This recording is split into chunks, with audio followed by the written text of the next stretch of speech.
Jesus, you are for us. And I want you to absorb that. If you have your novena to God's love, the list of your dreams, you can bring it out. Kung wala naman, it's okay. I just want you to lift up your prayers. At this moment, I want you to think of all your dreams, of all your prayers. As one family, we pray for these dreams. Jesus, we place our trust in you. Jesus, you are able. Thank you, Jesus, for granting us these dreams. We believe, Lord, that these dreams are the dreams you have planted in our hearts. That's why today, Lord, we are confident to declare that all these dreams will come true. In Jesus' name we pray. Amen and amen. Stretch out your arms, raise up your hands kung komportable ka dyan. And together, let's pray our favorite prayer at the feast.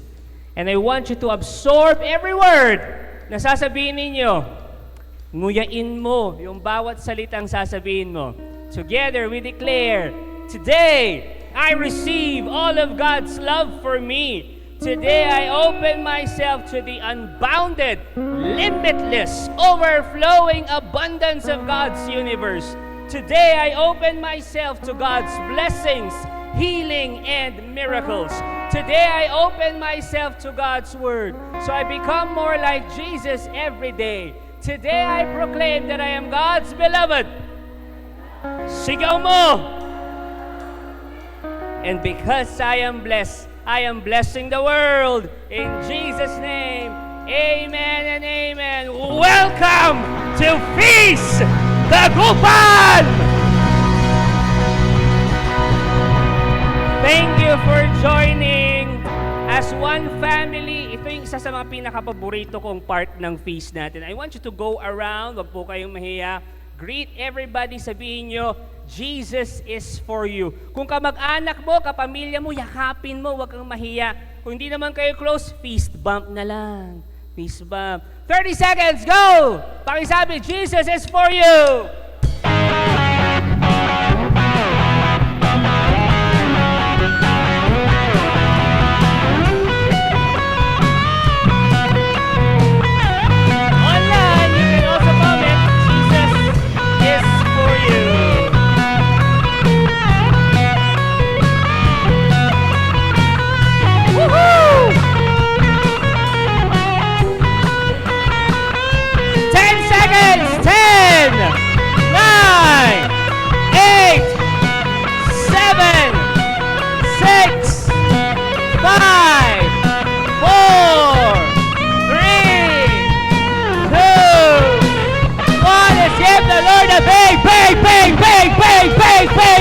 Big! Shout of praise!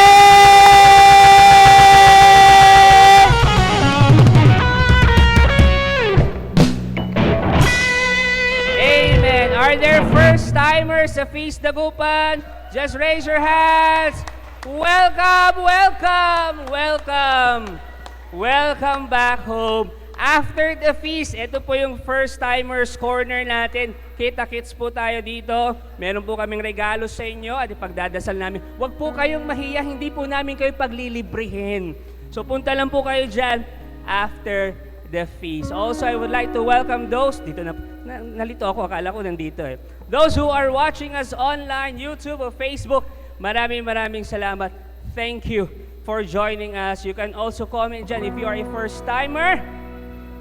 Hashtag first-timer. And our online servants will welcome you. Also, nais ko magpasalamat sa inyo. Thank you for giving through your love offering sa ating online. Maraming salamat.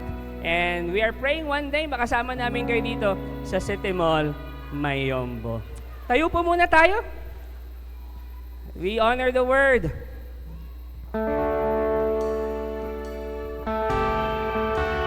Ready to hear God's message today. Friends, this is the Word of God that tells you, I am for you. I am with you. I am in you. We honor the Word. We sing. Thy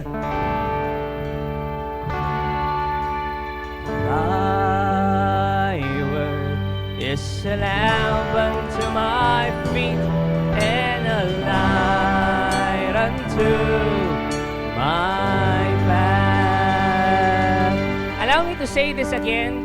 Siguro iniisip ninyo medyo biased ako, but I just want to honor again all those fathers, all those husbands who are here. Palakpakan naman natin sila. Bihira po yung mga ganyan. Thank you for bringing your wife, bringing your kids, bringing your family to the feast. Bringing them closer to God. Tayo po mga lalaki, tayo po mga asawa, tatay, yan po ang trabaho natin.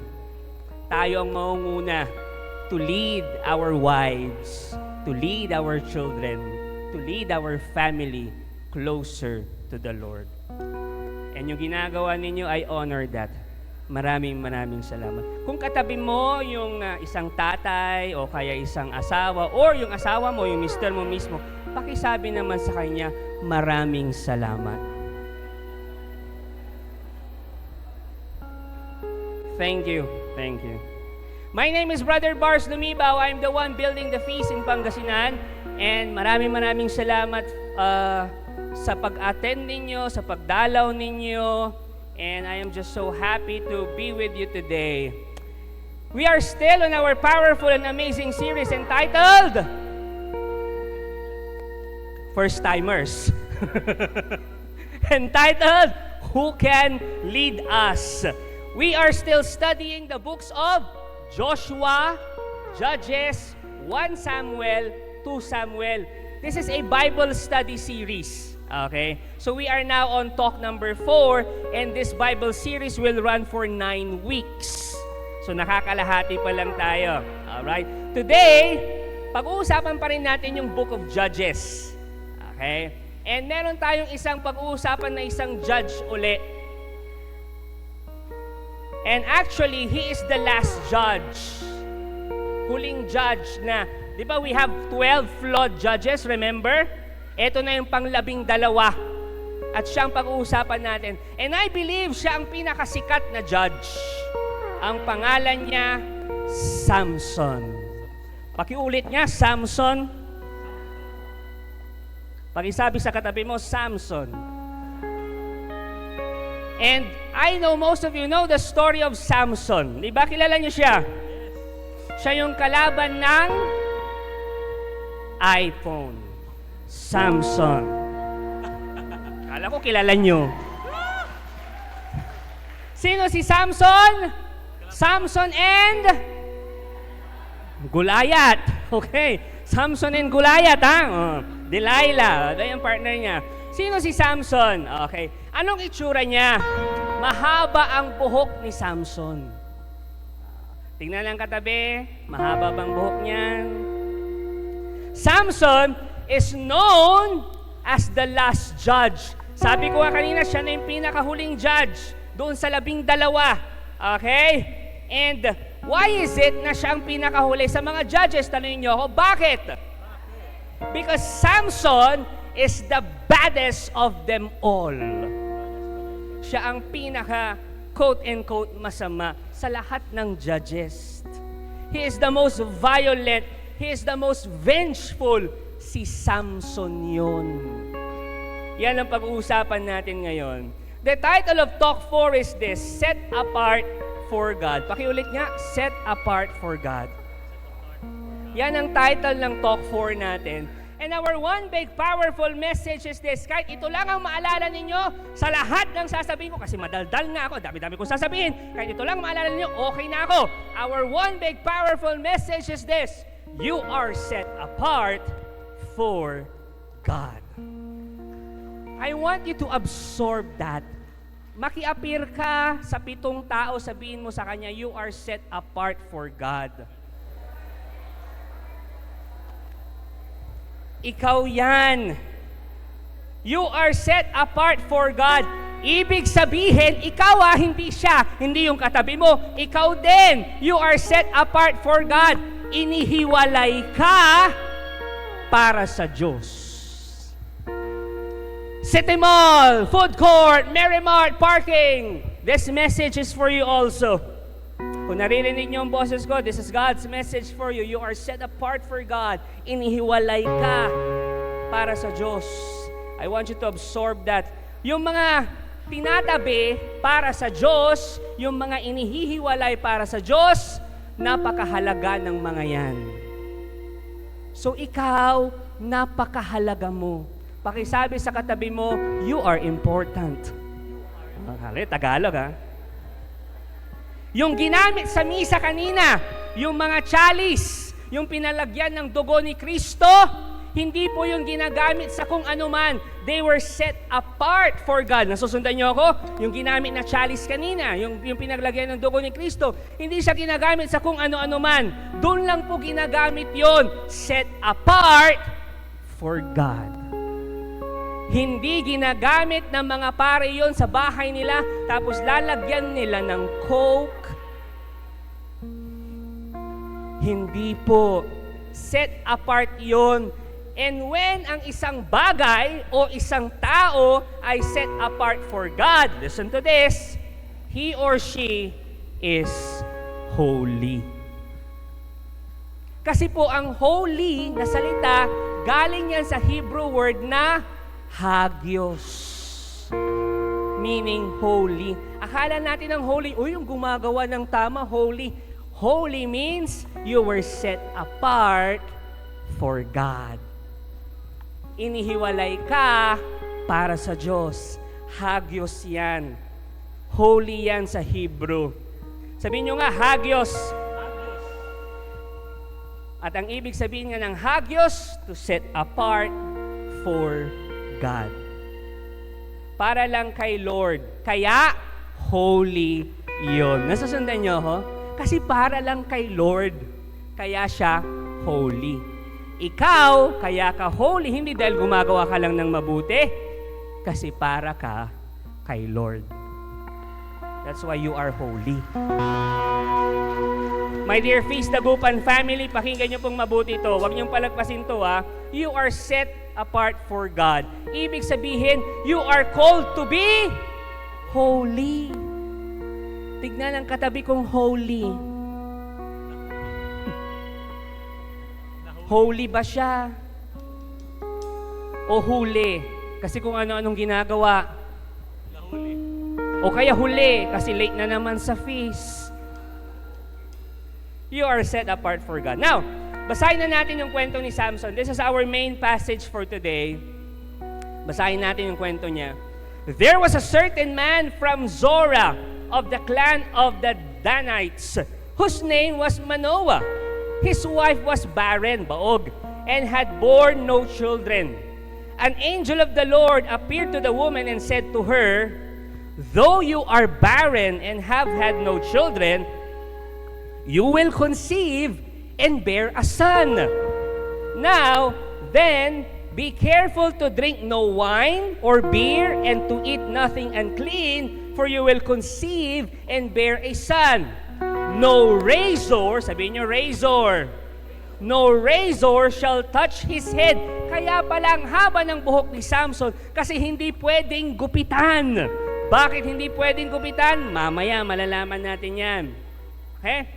Now, no razor shall touch his head, for the boy is to be a Nazarite. Sabihin nyo nga, Nazarite. Ano ang Nazarite? Tanungin nyo akong ano? Kabaliktaran ng left. Nazarite. Hindi totoo yun. Naniniwala na naman kayo. Huwag kayo maniwala doon. Mamaya malalaman natin ang meaning ng Nazarite. For God from the womb. Ito, I love this line. It is He who will begin to save Israel from the power of the Philistines. Basahin nyo nga yung last line na yan, yung naka-red. It is He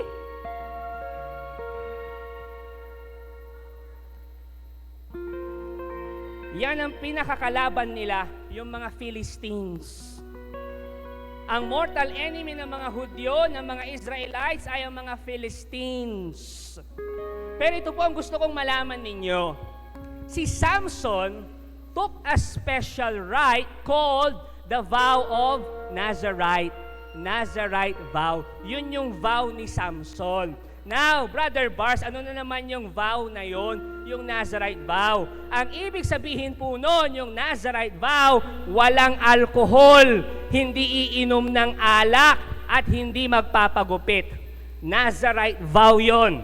Okay? So yun yung ginawang vow ni Samson. It was an outward expression that he was set apart for God. Yung hindi niya pagpapagupit ni Samson was an expression that he was set apart for God. Nasusundan niyo pa ako? But please, do not also forget na hindi lang si Samson ang set apart for God. The whole children of God were set apart for God. The whole Israelite people were set apart for God. Pero si Samson parang super Israelite. Iba siya. Sabihin niyo, iba siya. He was extra set apart for God.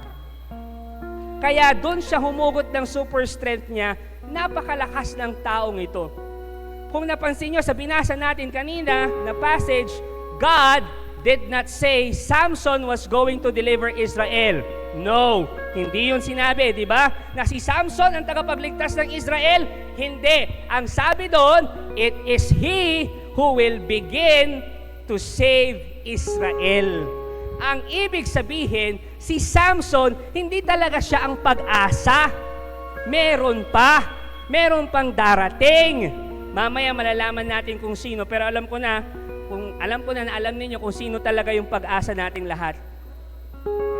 And yung sinasabi din dyan na yung kalakasan natin, hindi yan yung pag-asa natin. Hindi natin pag-asa yung karunungan natin. Hindi natin pag-asa yung galing natin. Hindi natin pag-asa yung kayamanan natin. Hindi natin pag-asa yung kapangyarihan natin. Hindi natin pag-asa yung kapugihan natin at kagandahan natin. There is someone that will truly give us hope in our lives. Mamaya malalaman nyo kung sino. And I know kilala nyo na.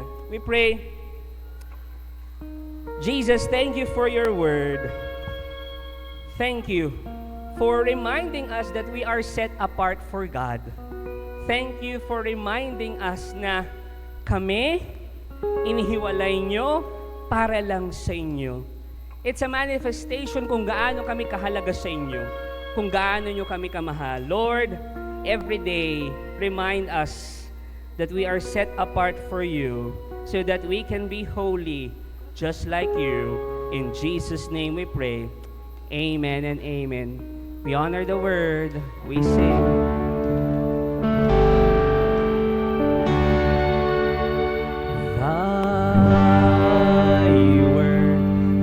A lamp unto my feet and a light unto my path. Thy word is a lamp unto my feet and a light unto my path. Please be seated, everybody. At habang papaupo ka, sabihin mo sa katabi mo, you are set apart for God. Amen. Again, thank you for joining us. Thank you for putting God first. Ngayong Sunday, napasmile nyo siya. Now, pagpatuloy natin, sa utak ng mga tao, sa isip natin, Samson had only one weakness. Diba? Alam na natin yung kwento ni Samson. Most of us know this. And ano yung weakness na yon na alam natin? When he cut his hair. Yun yung weakness niya. When he cut his hair, you cut his strength. Yun si Samson. Pero, sabihin nyo, if you will read his story, kapag babasahin nyo yung story ni Samson, makikita nyo na hindi lang yun ang weakness ni Samson. Hindi lang yun ang kahinaan ni Samson. Ang dami-dami niyang kahinaan. And today, sa dami ng kahinaan ni Samson, we will give you 3. Ilan ulit? 3 weaknesses ni Samson. Kasi po kapag binigay namin lahat, baka abutin na tayo ng mahal na araw. So 3 lang ang ibibigay namin sa inyo. 3 weaknesses ni Samson. My co-preacher today will give you the first 2 and I will give you the last 1. Are you ready? If you are ready, sabihin nyo nga, yippee!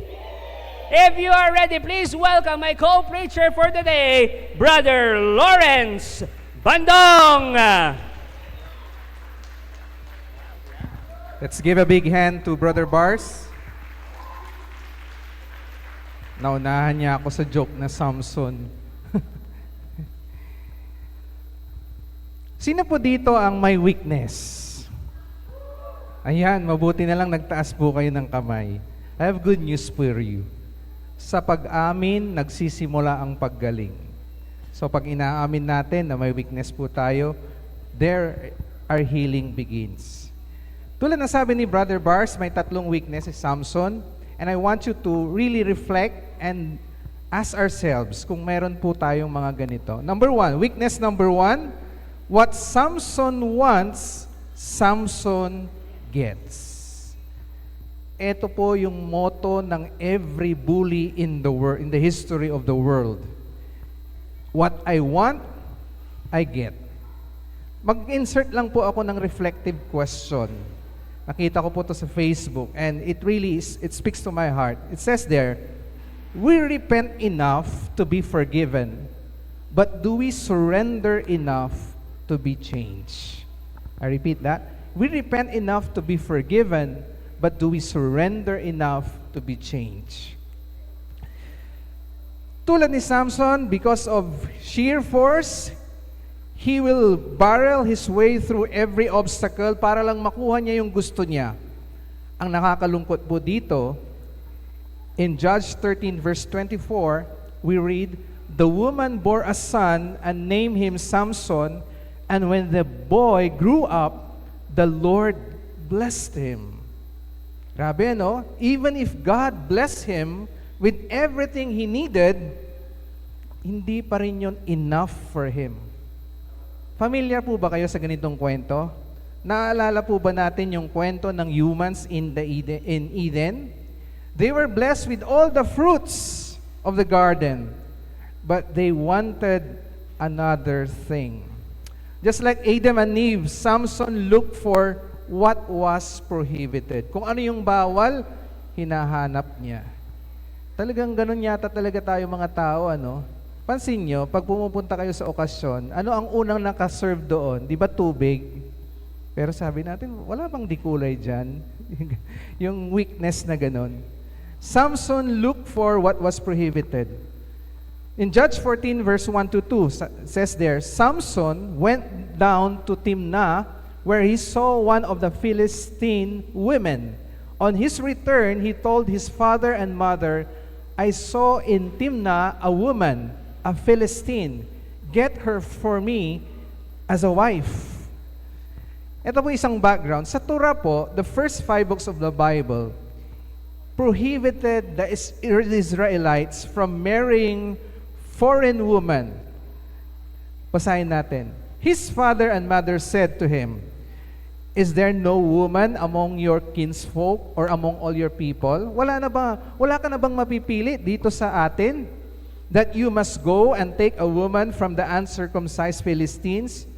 But Samson answered his father, get her for me.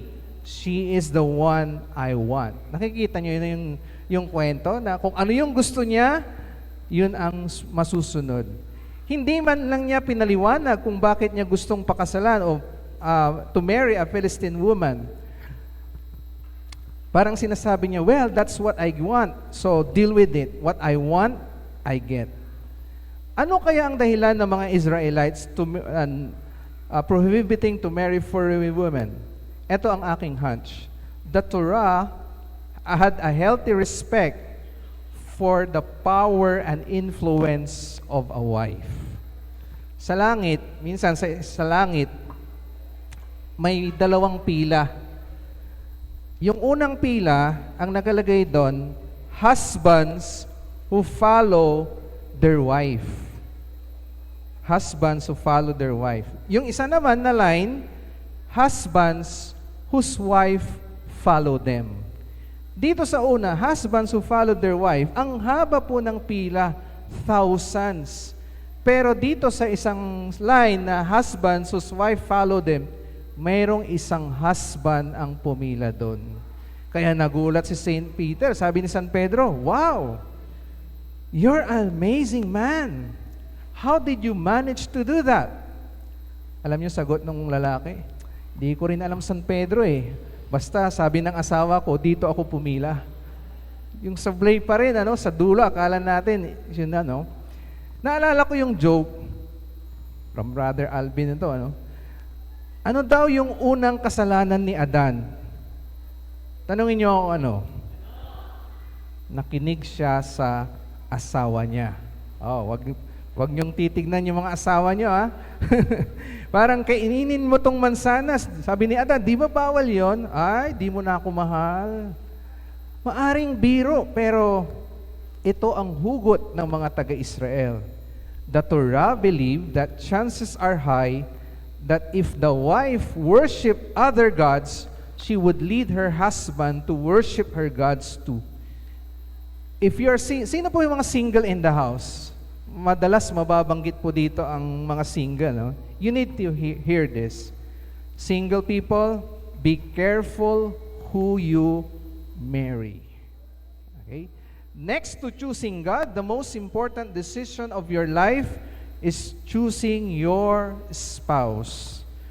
Both of you should worship the same God and pursue the same values.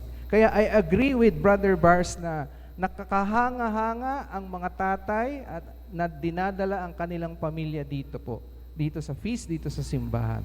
Because if you don't worship the same God and have the same values, your marriage will be difficult. Weakness number 1, what Samson wants, Samson gets. Weakness number 2, Samson was rejecting God's ways. Ito yung unspoken motive niya of marrying that woman. Samson wanted to rid himself of the ways of Yahweh. Like Adam and Eve, he wanted to do things his way. Ano yung theme song ni Samson? I did it my way. I want to do it my way. Okay? However, because of that, ano nangyari? His marriage ended with him killing 1,000 people. Paano nangyari yon? Because the father-in-law gave Samson's wife to Samson's best man. At dahil sa galit ni Samson, he burned his father-in-law's house and killed 1,000 men. Now, again, let me speak to the single people. When you choose your spouse, do not let your lust guide you. Okay? Marry character, not charism, not charm. Tatagalog ko sana, charisma pero may sister tayo rin. Nakalagay dito, marry character, not charisma. Hindi si sister charisma dito, ha? The primary purpose of courtship is not to have fun together, but to know what kind of person and family you're marrying into. My dear friends, or single people, if you are marrying a person, you are not just marrying the person. You are marrying the experiences, the beliefs, the behaviors, and all of her, all of him. Now, Samson was a Nazirite, which means he was supposed to live a life that was different from others. But Samson don't like that. So Samson was rejecting God's ways. Now, if we do Bible study, there are some passages like this that parang sinasabi niya na God approved Samson to marry the Philistine woman.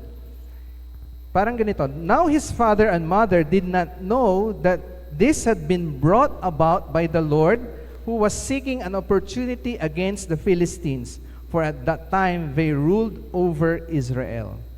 Ito yung verse that can make us think that God approves Samson's disobedience. Is this true? But how could Samson's violence, lust, and mass murder be part of God's plan? So that is impossible. As usual, as lagi nating sinasabi nito, you cannot read Judges alone. You have to take the entire biblical story. So pag bumalik po tayo, we backtrack and recall what God told Abraham. It says there, I will bless those who bless you and curse those who curse you. All the families of the earth will find blessing in you. Before I pass on to Brother Bars, madalas ng mga naisasakay ko, ang tanong nila sa akin, bakit daw mabagal akong magmaneho? Sabi nung anak ko, Papa, bilisan mo naman, parang pwede kitang sabayan, maglakad na lang ako. At madalas ang sagot ko sa kanila,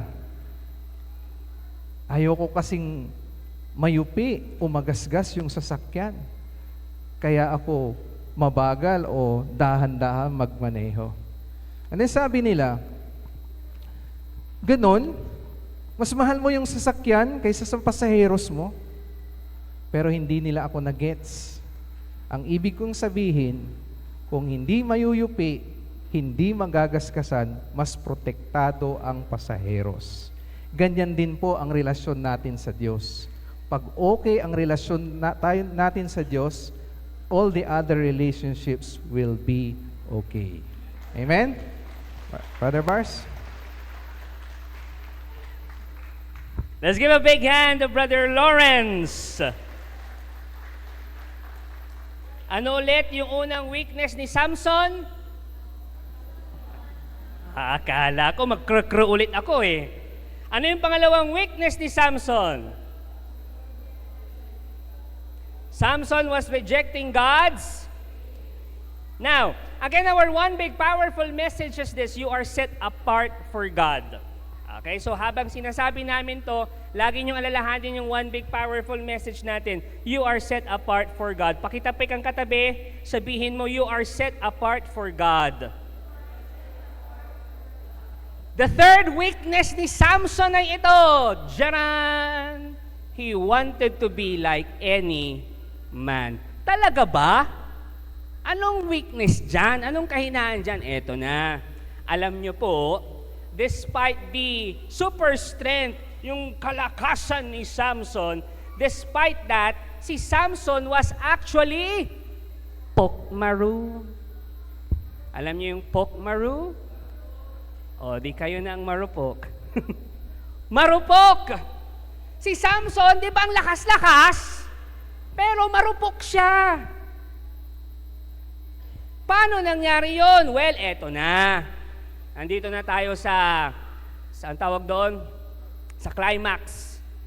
Samson fell in love with another woman. At ang pangalan? Delilah. Why?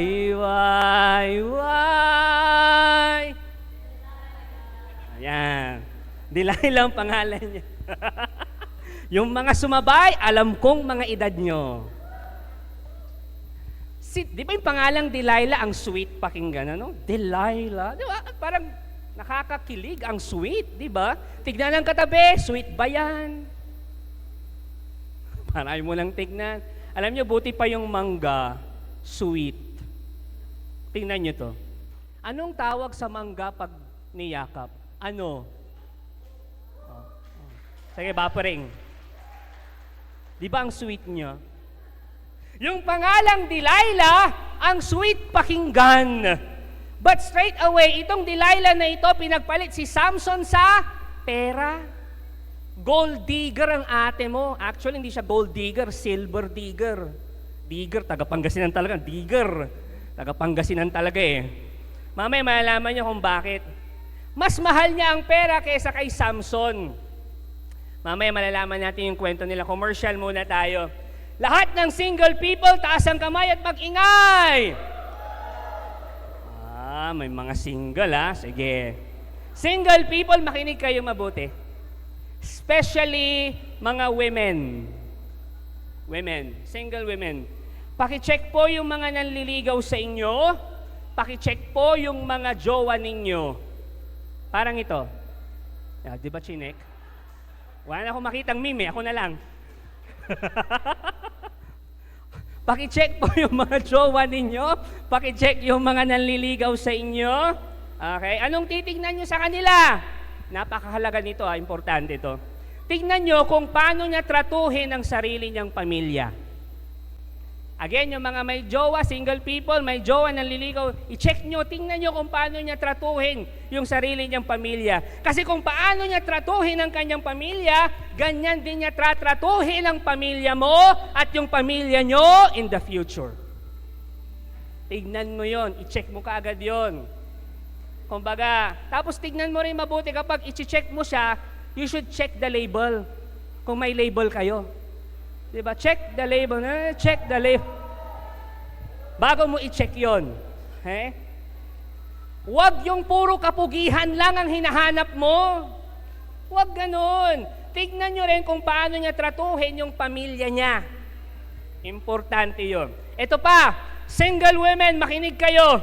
Kapag ang jowa nyo, dinadala kayo sa dilim, sa mga madidilim na lugar, ay naku, magtaka ka na. Magtaka ka na. Magtanong ka, why do you bring me in the dark? Tapos pag ito ang sagot niya, alam mo nang gagawin mo, iwanan mo na kaagad. Kapag ang sagot niya ay ito, I bring you to the dark because you glow in the dark, iwanan mo na agad. Break na kayo agad. Hawakan ang kamay ng katabi, magpaalam kung hindi mo kakilala, yugyugin mo, ganon, yugyugin mo. Sabihin mo, mag-ingat at mag-isip-isip. Lalo na kapag by the way, sino mga nasa marrying age na dito na single? Kayo rin ang kausap ko, ayan, salamat. Lalo na, pag nasa marrying age na kayo, kailangan yung mag-isip-isip. May kakilala ako, 4 years na sila, na-realize nung babae, wala siyang future sa jowa niya. Walang plano yung jowa niya. After 4 years, this lady, she said, tama na. Enough na. Ayoko na. Mabait yung jowa niya. Pero, mukhang walang future. Wag na lang. Then, nag-move on na siya. True enough, yung guy na yon, wala talagang future hanggang ngayon. Kailangan nag-iisip kayo. Pakisabi nga ulit sa katabi mo, esep-esep. Kaya lang ito si Samson, hindi nag-iisip. Ay nako, talagang display nyo talaga yung picture ko dyan, hindi nyo pa inano ha. Itong si Samson talaga, hindi nag-iisip. Ito, basahin natin ha. Ito na. After that he fell in love with a woman in the Wadi Sorek, whose name was Delilah, the lords of the Philistines came up to her and said, eto na, trick him and find out where he gets his great strength, and how we may overcome and bind him so as to make him helpless. Then for our part, we will each give you 1,100 pieces of silver. O, diba? Silver digger, hindi gold digger. So Delilah said to Samson, eto na, tell me, Samson, where you get your great strength and how you may be bound so as to be made helpless. Samson, anong kahinaan mo? Sige na, sabihin mo na sa akin. That was Delilah. Alam nyo, itong part ng kwentong ito, ito na. Isang kahibangan. Sabihin nyo nga, kahibangan. Hindi mo alam kung matatawa ka o maaasar ka. Ay, talaga ba, Brother Bas? Opo, ito, pagpapatuloy ko 3 times, nagtanong si Delilah, Samson, sige na, anong kahinaan mo? Sabihin mo na. Nung nagtanong si Delilah, sumagot si Samson 3 beses. Ilan uli? At eto na, lahat ng 3 yon nasagot ni Samson sa tanong ni Delilah, puro kasinungalingan. Ang una niyang sinabi, Samson, anong kahinaan mo? Ito yung unang sagot ni Samson. If I am bind with 7 bowstrings, I shall grow weaker and be like anyone else. So, nung tulog si Samson, tinawag ni Delilah yung mga kalaban. Tapos tinali nila si Samson ng bowstring. Yun ang sabi niya, di ba? Bowstring. Alam niyo, nung nagising si Samson, isang ganun lang niya, sira yung tali. Pinatay niya lahat ng mga kalaban. Alam niyo yung ginawa ni Delilah? Talo niyo kung ano? Umiyak siya. Ang sabi niya, hindi mo talaga ako mahal, Samson. Nagsinungaling ka sa akin, Samson. Sabi ni Samson, hindi. Mahal talaga kita, Delilah. O sige na nga, sasabihin ko na nga yung kahinaan ko. Ito talaga yung kahinaan ko. If I am bound with new ropes, I shall grow weaker and be like anyone else. So tulog uli si Samson. Tinali ng mga Philistine ng bagong tali. Yun ang sabi, di ba? New ropes. Pagising niya, isang ganon lang uli. Patay lahat ng mga sundalo. Alam niyo ang ginawa ni Delilah? Umiyak ulit. Sabi niya, hindi mo talaga ako mahal. Ayaw mong sabihin sa akin ang kahinaan mo. Sabi ni Samson, grabe ka naman, hindi totoo yan. Mahal na mahal kita, Delilah. Ikaw ang pinakamaganda dito, Delilah. Mahal na mahal kita, ito talaga ang kahinaan ko. If my hair is fastened with a pin, I shall grow weaker and be like anyone else. Tulog ulit si Samson. Ugi pa wa. Nung tulog si Samson, pinako ni Delilah yung buhok niya. Tapos dumating yung mga sundalo. Nung gumising si Samson, patay uli yung mga sundalo. Alam niyo, this is hilarious, nakakatawa. Pag binasa niyo yan, matatawa ka talaga kasi may halong pagtataka. Magtataka ka, di ba? Mapapailing ka na lang. Talaga ba? Alam niyo kung each time Delilah threw a tantrum, each time na si Delilah nag-iinarte, itong Samson na to, hindi, mahal kita. Ito talaga. But after the third time, ito ang sabi niya kay Samson. Basahin natin. How can you say I love you when your heart is not mine? 3 times already you have mocked me and not told me where you get your great strength. She pressed him continually and pestered him till he was deathly weary of it. My dear Feast Dagupan family, kung si Samson ay merong maliit na utak, kahit maliit lang, ito lang, ganyan lang. Kung si Samson merong maliit na utak, iiwan na niya si Delilah. Tama o tama?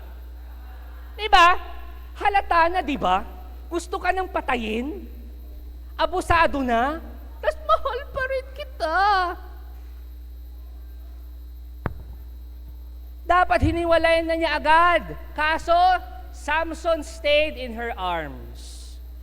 Tanong, nangyayari pa ba yan ngayon? Yung alam mong hindi na nakakatulong sa iyo yung relasyon mo, pero nandyan ka pa rin. Yung alam mong abusive na yung relasyon mo, pero you stay pa din. Opo, ako nang sasagot sa tanong ko. Opo, nangyayari yun. Many people stay in painful relationships with abusive partners for years. Ang dami. Ang dami kong kausap, whether sa coaching o counseling o yung mga casual lang na kwentuhan namin, ang dami kong nakakausap na sinaktan ng partner, minura, physically abused, tapos sasabihin ko, di hiwalayan mo na kung nasasaktan ka. Tapos ang isasagot niya sa akin, pagkatapos naman nito, magsusorry siya. Tapos sasabihin niya, mahal niya ako. Tapos sasabihin niya, sorry talaga, mahal na mahal kita. Naawa ako sa kanya kapag iiwanan ko siya. Alam niyo, gusto ko siyang sabunutan. Sa sarili mo, hindi ka naawa? Nasusundan niyo ko? Bugbog sarado ka ng lahat-lahat, mahal ko siya.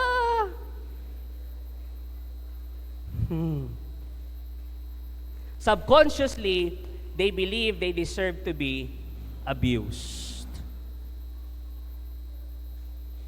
Kaya nandun pa rin sila. Niloko ng lahat-lahat, binugbog ng lahat-lahat, sinaktan ng lahat-lahat, andun pa rin.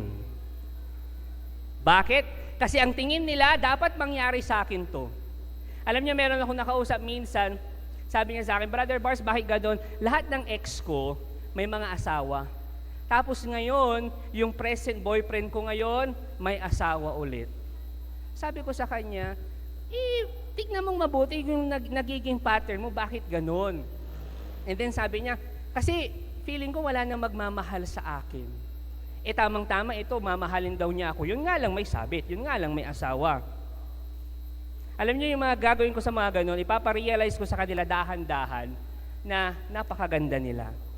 That they deserve the best. Hanggat hindi nila pinaniniwalaan yon, hindi sila aalis doon. Kaya single people again, single people mag-ingay! Single people talagang kausap ko dito. Listen to this.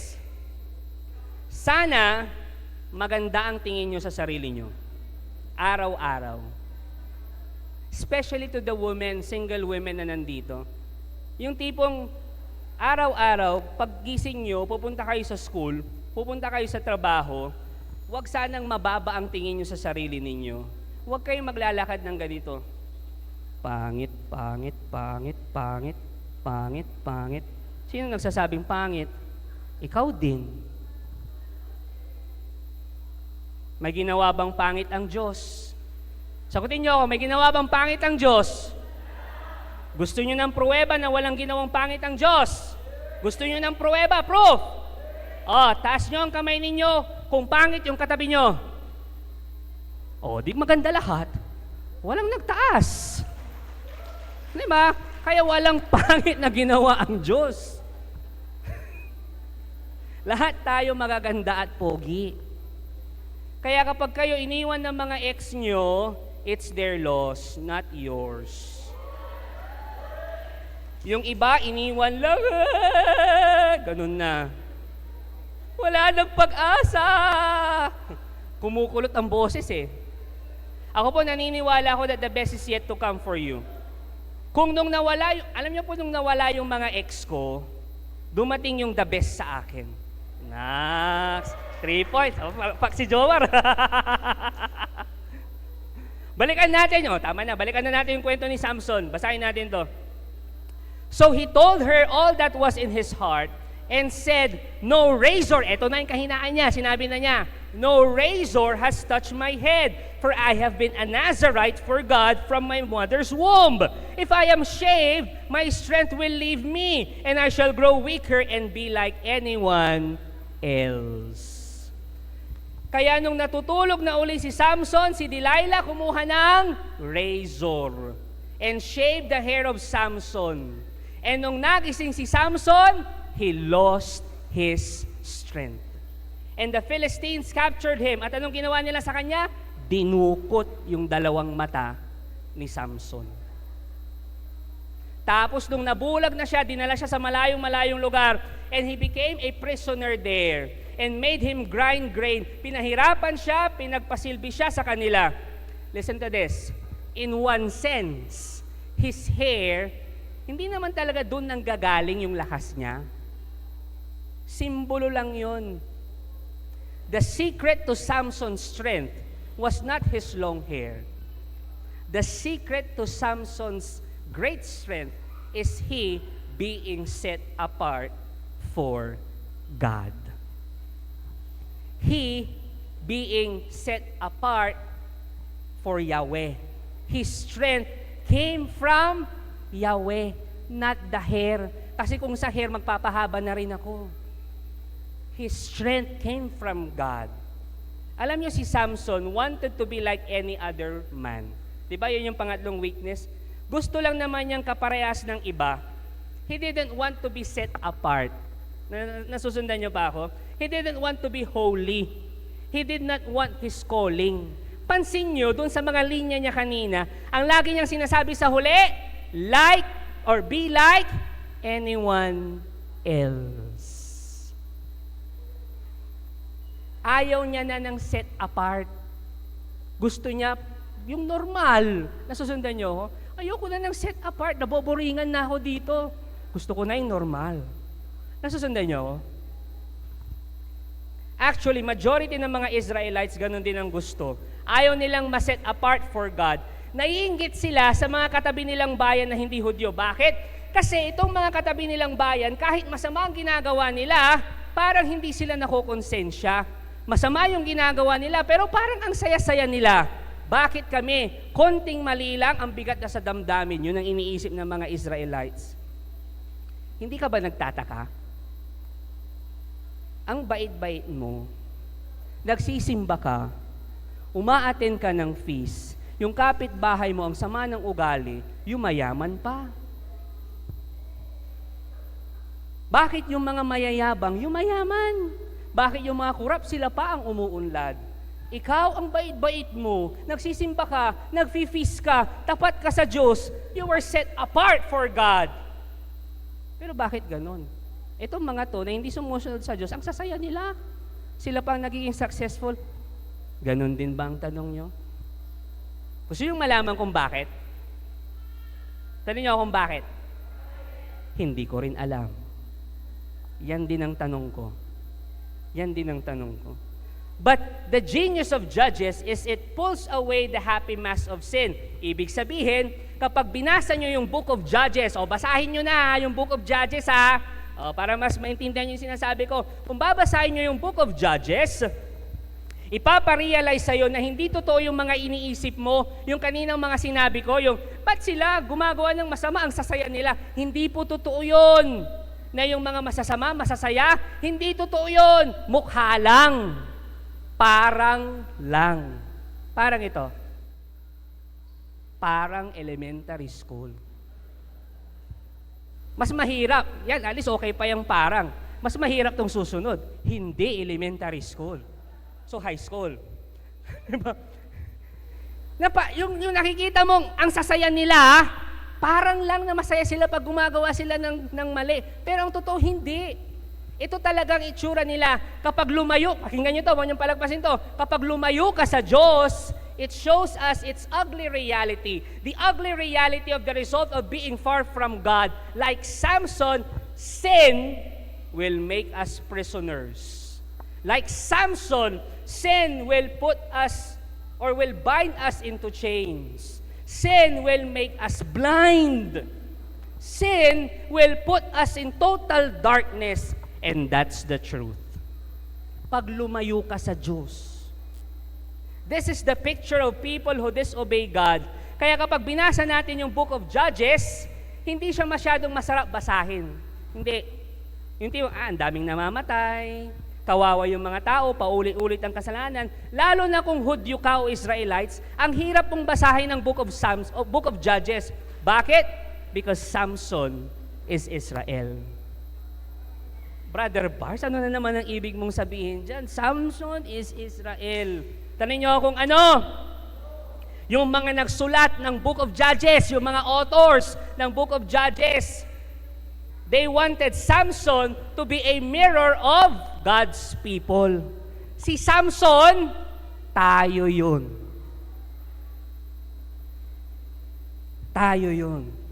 Sinasabi ng mga writers ng Judges na ganito ang nangyari sa inyong mga Israelites kasi hindi kayo sumunod sa Diyos. Di ba they were set apart for God? Chosen people of God sila. Chosen nation sila. Pero anong ginawa nila? Sinunod nilang gayahin yung ibang nasyon. They wanted to be like any other nations. Lumayo sila sa Diyos, na-exile din sila, pinadala sila sa malayo. Trivia, yung Book of Judges, sinulat yan nung panahon ng Babylonian exile. Yung mga Israelites pinadala sa Babylon, nilagay sila doon sa malayong-malayo sa Babylon. Remember si Samson? Pinadala rin sa malayo. Mirror si Samson ng mga Israelites. At hindi lang ng mga Israelites, mirror din si Samson sa atin. The life of Samson is our life also. Na ganun ang mangyayari sa atin kung pinarehas natin ang sarili natin sa sinasabi ng mundo. Remember, you are set apart for God. May I invite everyone to please stand. Pakisabi ulit sa katabi mo, you are set apart for God. I hope God is speaking straight to your heart now. Alam niyo, ang daling, yung tipong, ewan ko kung naramdaman niyo na to, yung weekly ka nang nag-feast, tapos, talagang kinumit mo yung sarili mo, mag-feast ako every Sunday, set apart for God. Tapos nakita mo yung iba, ba't sila nakakapagbakasyon, linggo? Sila nagpupunta ng Boracay. Sila nakakapagsini. Ako nandito sa feast, nagtataas lang kamay. And it's easy for us to be tempted na balik na lang ako doon. Di na lang ako mag-feast. Am I making sense? Nasusundan niyo ako? Nandito ka na eh. You were set apart for God. Remember, yun yung weakness ni Samson. Set apart for God na siya. But he wanted to be like anyone else. Kita mo, ikaw, meeting nyo, sasabihin mo, pray muna tayo. Tapos gulat sila sa'yo, di ba? Tapos tinawanan ka pa. Tapos natitempt ka na, ay, wag na nga lang. Pero remind yourself, you were set apart for God. Can I tell you my personal story? Okay lang? Okay lang po bang magkwento? Pilitin niyo po muna ako.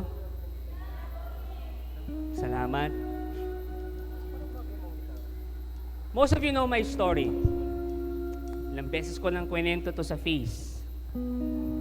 I started my service. I started saying yes to the Lord when I was in the youth ministry in the parish.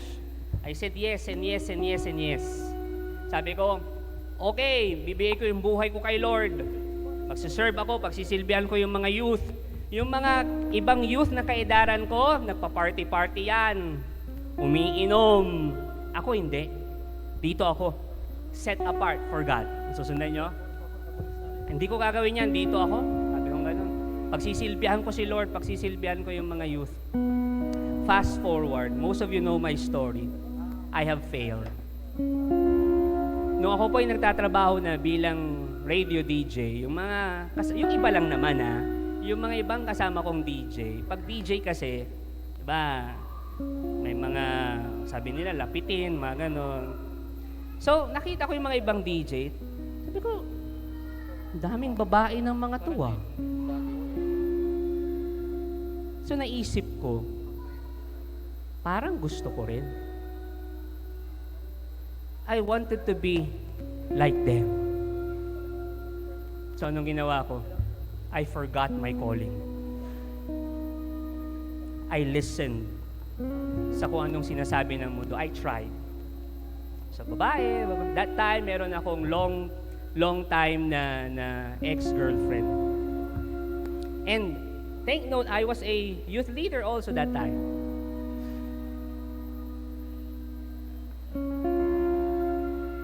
That was the moment wherein sabi ko, ang saya, ang sarap sa feeling.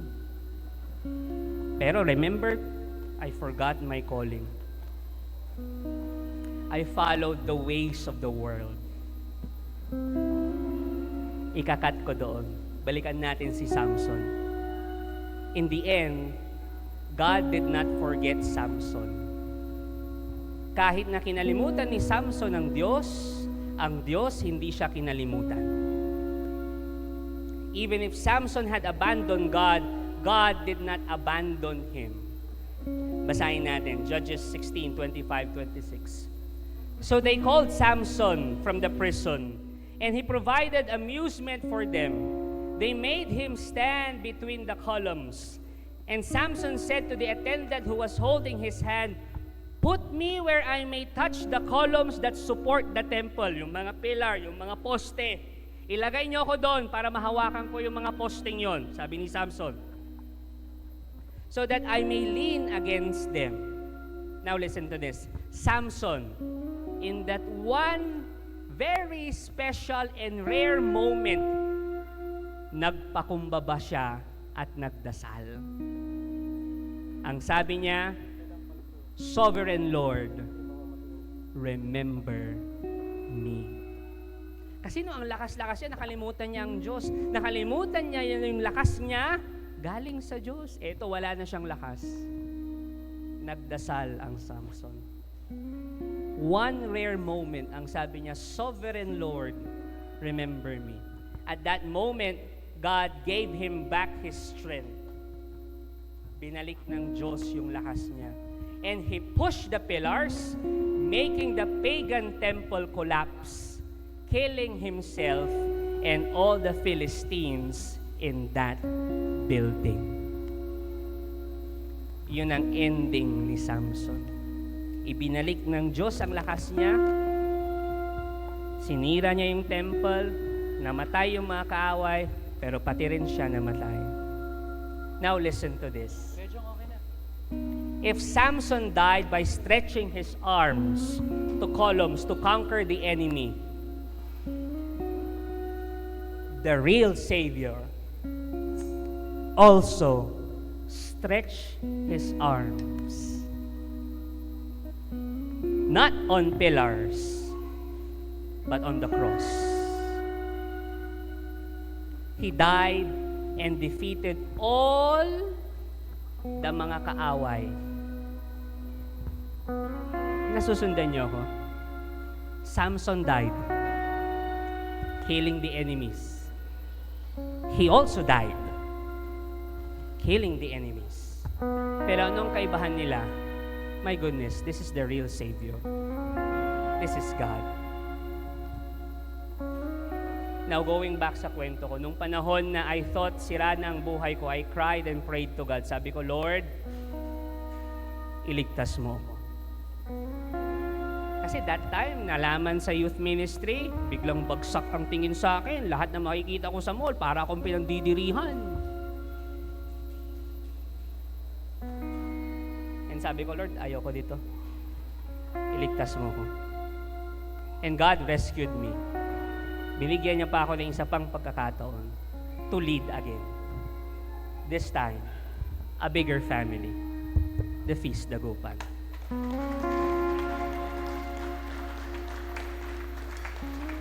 My dear Feast Dagupan family, listen to this. Very carefully, listen to this. God listens to a repentant heart.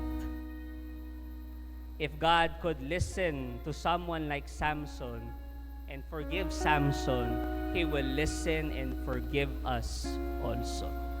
Lapit ka lang sa Kanya, tumawag ka sa Kanya, we need a Savior. Oo, ngayon malakas ka.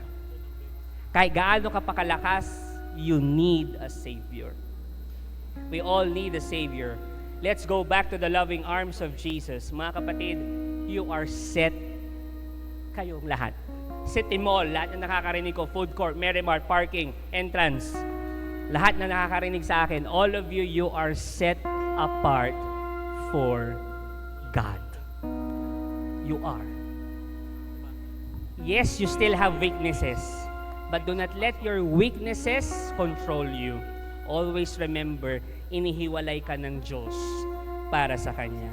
At ang Diyos para din sa iyo. Hindi ka niya iiwan, hindi ka niya pababayaan. You are set apart for God, and God, Jesus, is for you. Regardless of what you've done. Alam ko, right now, ang hirap tanggapin, Mars, kasi may kasalanan ako, pumunta ako ng feast. I'm telling you, God is for you. He loves you. I don't know if this is your first time to do this, pero if this is your first time, I want to invite you to surrender your life to Jesus. Yung tipong sa Kanya mo idedepende ang buhay mo. Sa Kanya ka magtiwala, may goodness, binigay niya yung buhay niya sa'yo, hindi ka pa ba magtitiwala? Just repeat after me or sumabay ka sa akin using your hearts, and I just want you to surrender your life to Jesus. Jesus, today, I thank you. Thank you for loving me. Thank you for reminding me that I am set apart for you. Lord, ang hirap. Lalabas ako mamaya sa feast. Ang daming temptations, ang daming mga sitwasyon na parang gusto ko na lang maging tulad ng iba. But Lord, remind me that I am set apart for you, and that makes me holy. Jesus, thank you also. Kasi despite of what I've done, you still cared for me and you still love me. Today, Jesus, I surrender my everything to you. Today, Jesus, I surrender my life to you. Today, Jesus, I entrust you all that I have. Because I know you love me. I know you are for me. Kakampi kita. And today, Lord, I will declare also na ako, kakampi mo rin. Because I am set apart for you and for you only. This we ask. In Jesus' name we pray. In Jesus' name we pray. Amen. In Jesus' name we pray. Amen. We worship the Lord today. Thank you for watching. Be sure to subscribe to this YouTube channel para wala kayong ma-miss na video at live stream. Please also share this video to your loved ones, families, and friends. And do not forget that you can join us here live sa Feast Dagupan. God bless you all more. Mama Mary loves you.